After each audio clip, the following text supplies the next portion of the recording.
Jarak 3 jam dari kota Medan, daerah ini menjadi tempat kelahiran banyak tokoh nasional. Dijuluki sebagai kota preman, padahal daerah ini adalah kota pendidikan. Di awal-awal kemerdekaan, bahkan daerah ini sempat menjadi ibu kota Sumatera Utara menggantikan kota Medan. Dan beragam etnis yang menghuni daerah ini menjadikannya sebagai Little of Indonesia. Dalam edisi kali ini kita akan memotret berbagai sisi sejarah Pematang Siantar.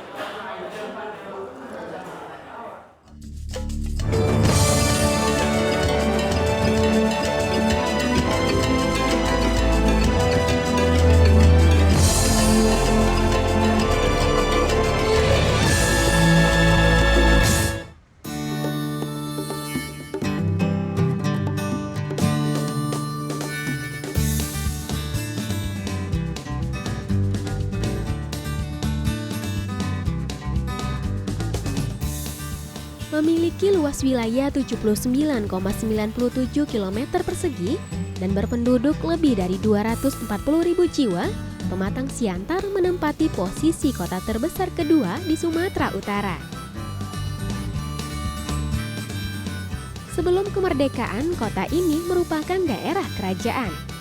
Namun ketika Belanda menguasai Sumatera Timur tahun 1907, maka berakhirlah kekuasaan raja-raja di Siantar dan Simalungun.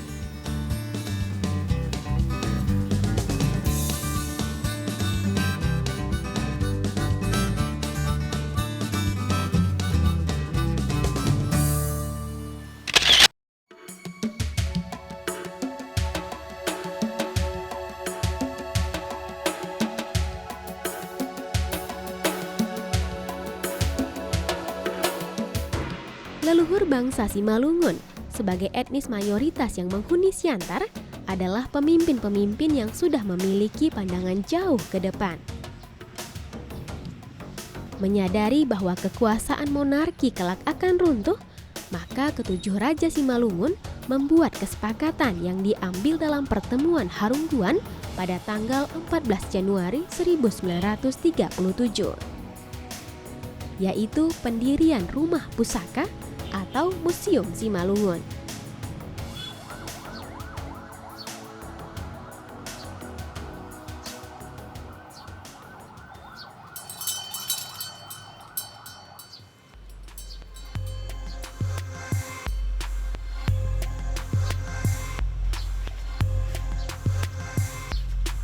Museum yang selesai dibangun dalam waktu 8 bulan ini berisi berbagai barang peninggalan ketujuh raja Simalungun yang dikenal sebagai Marpitu.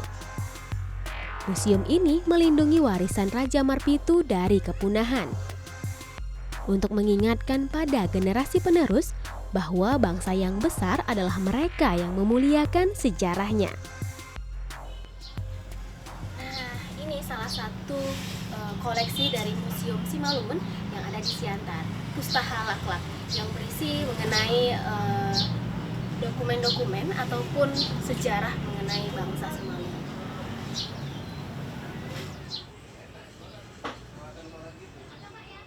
Selamat siang. Dengan Pak Joman. Iya, Jomen. Oh, Pak Purba. Jomen. Oh iya, maaf. Kalian dari mana ini? Kami dari DAI TV, Pak. Oh. Nah, konon katanya orang Simalungun tidak mau disamakan dengan Batak Toba. Itu benar, Pak? Ya, kami enggak, suku Simalungun itu, etnis Simalungun itu, kami tidak mau dikatakan kami Batak. Karena Batak itu pengertian yang kita dapati adalah suatu daerah yang luas, yang penghuninya masih jarang. Nah, jadi oleh para penulis ya dikatakan itu Batak itu karena daerah yang luas itu memang terdiri dari 5 daerah, yaitu Tapanuli, Tapanuli Utara, Tapanuli Selatan, Simalungun, Karo, Dairi. Nah, jadi kalau kami Simalungun tak mau kami dikatakan Batak kami. Kami etnis Simalungun atau suku Simalungun. Suku Simalungun. Iya. Kalau nenek moyangnya sendiri berasal dari mana kalau begitu? Nenek moyang kami itu berasal dari India belakang, yaitu dari Nagore, India. Jadi makanya raja pertama di sini itu menamakan, dibuatnya namanya Nagur. Raja Nagur Damanik di Simalungun ini. Apakah ada bukti empiris di museum ini, Pak, yang dapat membuktikan, meyakinkan kita bahwa benar seperti itu, bahwa memang Simalungun ini berbeda dengan Batak Toba, nenek moyangnya dari Hindia belakang gitu. Adakah bukti empirisnya? Pertama dari bukti sejarah, kita pun ada bukukan itu, sejarah etnis Simalungun itu. Ada bukunya kita buat mulai dari Raja Nagur, kemudian munculnya pemekaran oleh raja-raja dulu di sini, yang raja yang 7. Itu dapat dilihat dari peradaban dari Simalungun itu jelas baik mengenai bahasa aksaranya itu beda dengan daerah yang lain. Nah, itu artinya bahwa Simalungun ini terdiri dari beberapa kerajaan gitu ya, Pak. Nggak ada satu kerajaan Simalungun gitu, nggak ya? Pertama dulu abad ke-5. Museum yang menyimpan berbagai peninggalan megalitik yang kini berusia ratusan tahun ini adalah museum pertama di Sumatera Utara. Oh, awalnya satu, Nagur itu.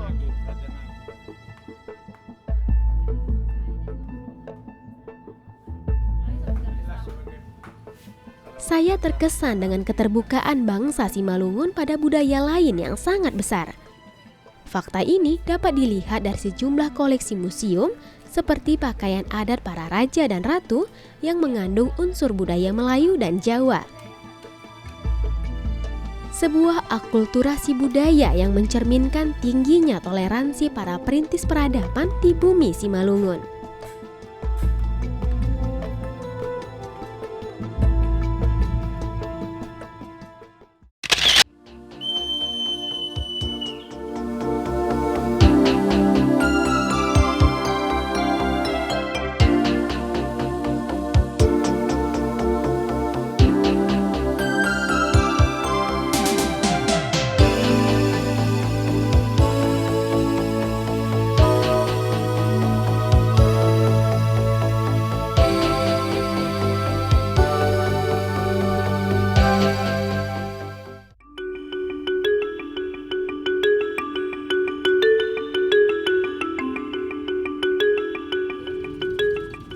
Siantar adalah salah satu wilayah jajahan potensial para kolonial.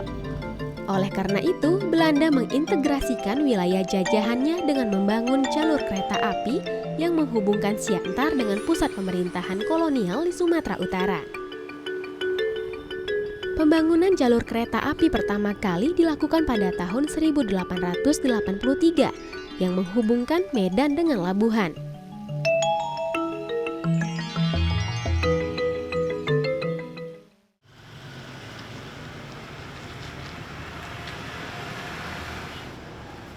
Pada tahun 1916, kolonial Belanda membangun jalur kereta api yang menghubungkan Medan ke Siantar yang menjadi pusat perkebunan teh di wilayah Sumatera Utara. Potret ITV.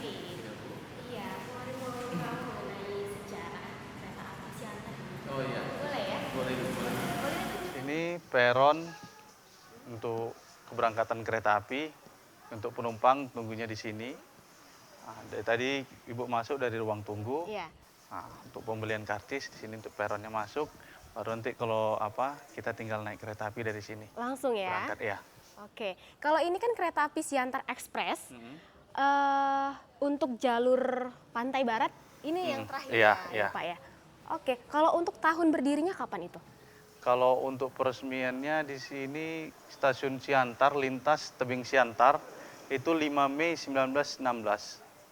Artinya tahun ini sudah berusia Hampir 100 tahun. hanya tinggal beberapa bulan lagi Iya, sebenarnya benar, ya iya. Pak ya, 100 tahun ya. Sangat bersejarah artinya ya. Iya. Nah, ketika itu awal sekali dibuat, kira-kira peruntukannya untuk apa ya? Kalau dulu untuk stasiun atau angkutan ini cuma untuk angkutan komoditi. Komoditi punya kolonial Belanda tentunya. Iya, benar. Oke, kira-kira apa dulu ya komoditi yang ada di daerah Siantar atau Simalungun ini, Pak? Cengkeh dan teh. Nah, kira-kira tahun berapa ya kemudian kereta api ini diubah fungsinya dari untuk komoditi kemudian ke penumpang? Kalau tahunnya sih kurang pasti, tapi kalaupun misalnya sepertinya waktu pas masa tahun-tahun 48 deh. waktu perebutan kemerdekaan. Jatuh ke tangan pemerintah Indonesia ya Pak ya. Oke, nah kalau untuk sehari berapa perjalanan kereta api Siantar ini? Kalau untuk sekarang tinggal 1 kali perjalanan, 1 kali berangkat, dan 1 kali kedatangan. Jam berapa aja itu? Itu jam, kalau berangkat dari sini 07.25, jam keberangkatan, jam kedatangannya 16.47. Kalau berangkat dari Medan kita 13.27.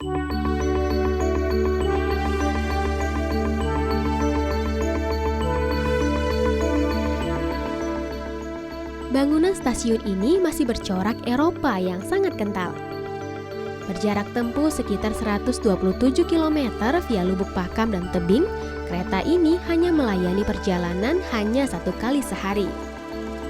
Saat ini, Siantar Express adalah satu-satunya kereta api yang melayani perjalanan ke Medan setelah tidak beroperasinya kereta Dolok Martimbang. Tahun ini kereta api Siantar memasuki usianya yang genap 1 abad. Selain berfungsi sebagai transportasi umum, pihak kereta api juga menjalankan program wisata sejarah transportasi peninggalan Belanda ini kepada anak-anak. Mengenalkan sejarah langsung kepada anak-anak tentu lebih mudah daripada sekedar bercerita. Jika sudah kenal, maka akan tumbuh rasa cinta untuk terus melestarikannya.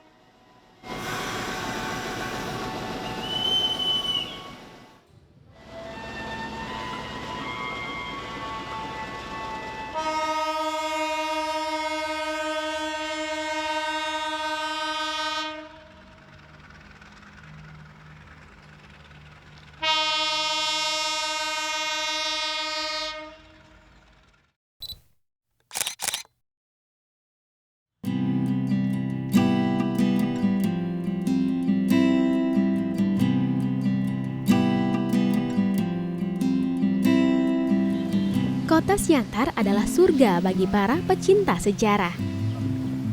Setiap sudut kota menyimpan peninggalan bersejarah. Seperti bendungan air yang saya lewati ini, difungsikan oleh Belanda sebagai pembangkit listrik.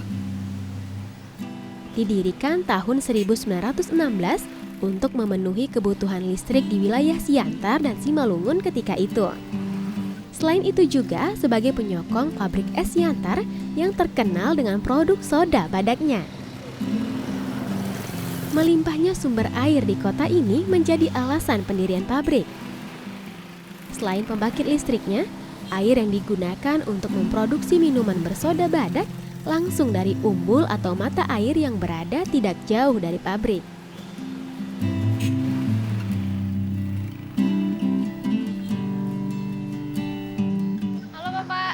Selamat siang, Bu. Siang, Kumari Pak dari Potret Dai TV. Oh, saya Marga Matondang dari pabrik Siantar ini. Oke, Kumari mau tanya-tanya tentang badak nih. Namanya unik ya Pak, badak gitu. Iya, sangat unik memang. Itu dari langsung pendirinya orang Swiss yang menciptakan itu Bapak Hendrik Surbeck. Mungkin dia punya filosofi dia senang melihat ada ini badak Sumatera. Jadi badak Sumatera itu kan kuat. Dia membuat filosofi badak itu.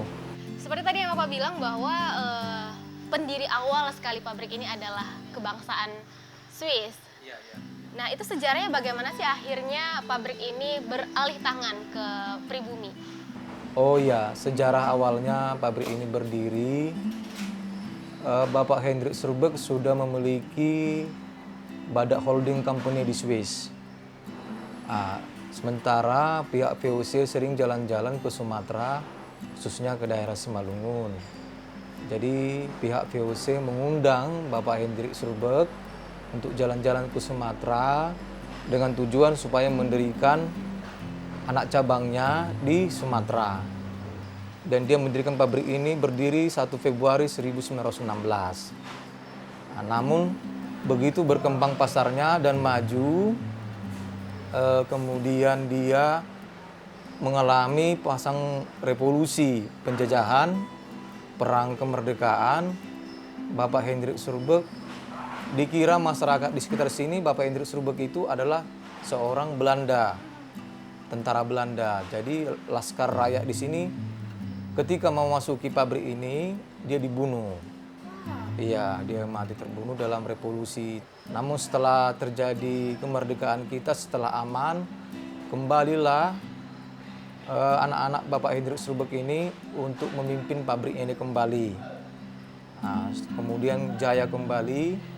Di tahun 1959 keluarlah dekret Presiden Republik Indonesia pertama Bapak Soekarno menyatakan bahwa segala pengusaha asing yang investasinya di sini harus dialihkan kepada pengusaha pribumi.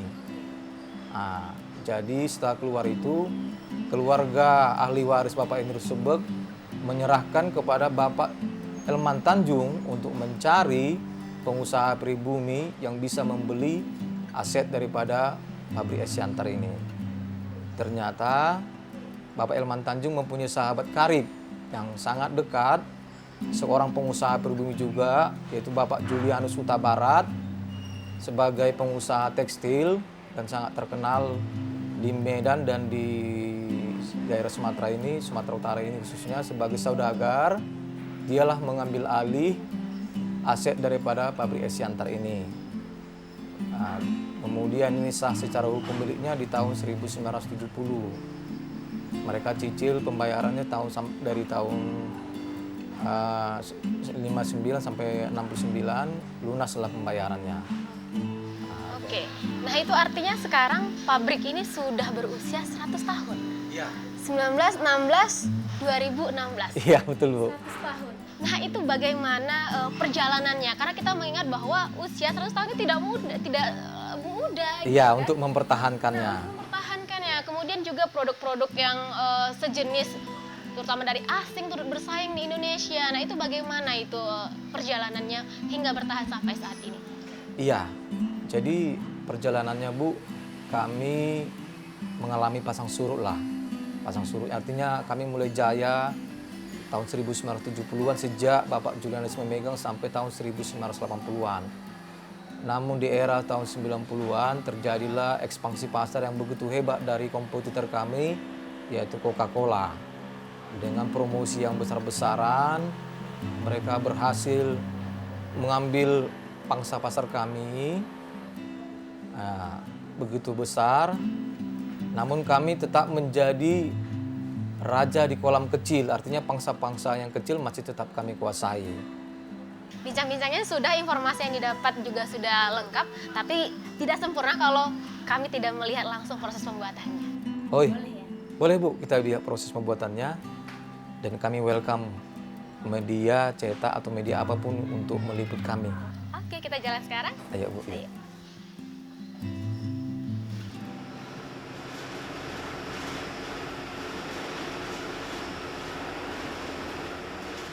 Pihak pengelola sangat terbuka kepada kami tentang bahan dan proses pembuatan dua produknya, yaitu water soda dan sarsaparilla. Ini tabung sirup, berarti pembuatan. Pertama sekali kami diperlihatkan tempat untuk memasak gula sebagai salah satu bahan dasar minuman. Sini kita ke sini. Ya.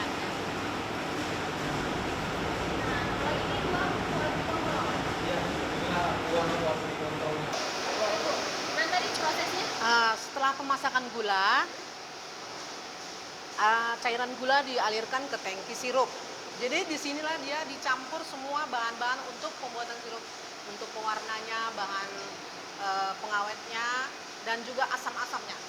Jadi setelah tercapai sirup 1.500 dalam 1 unit, katakan. Jadi saya langsung mengecek keadaan sirup, terutama kemanisannya, yang memakai alat Baume namanya. Alatnya Baume, kita masukkan alat ke dalam larutan sirupnya.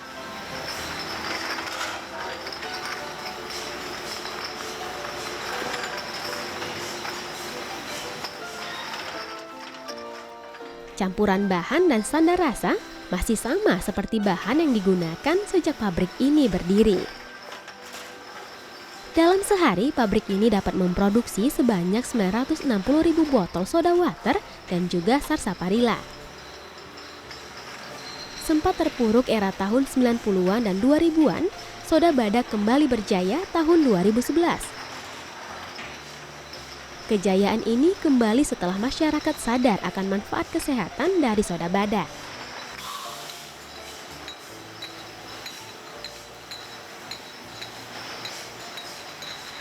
Selain di wilayah Sumatera, minuman soda badak juga diminati masyarakat di Pulau Jawa, seperti Jakarta, Bandung, dan Surabaya. Untuk pasar terbesar jenis soda waternya adalah Provinsi Aceh. Begitu populernya, soda badak dengan mudah dapat kita temui di warung-warung kopi Aceh.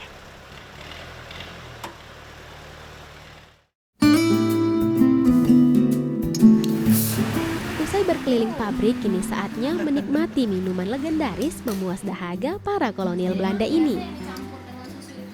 Menikmati warisan rasa tempo dulu yang masih terjaga hingga saat ini.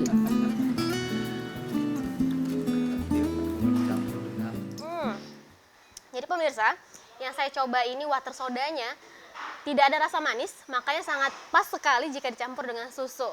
Nah, masyarakat percaya minum water soda dicampur susu, ada juga yang suka dicampur dengan telur ayam gitu ya Pak, itu sangat baik buat kesehatan.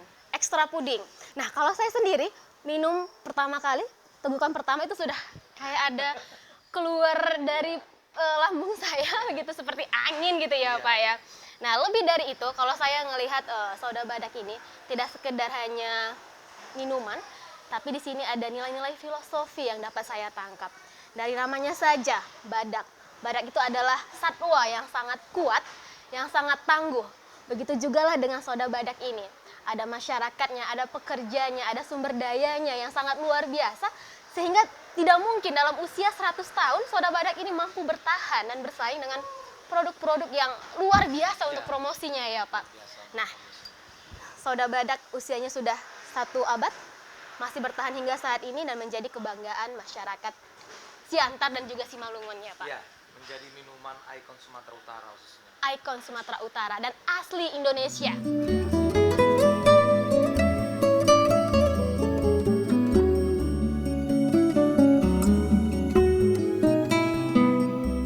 Komponis lagu nasional dari Siantar, Cornel Simanjuntak, pernah bertutur dalam karyanya yang berjudul Tanah Tumpah Darah.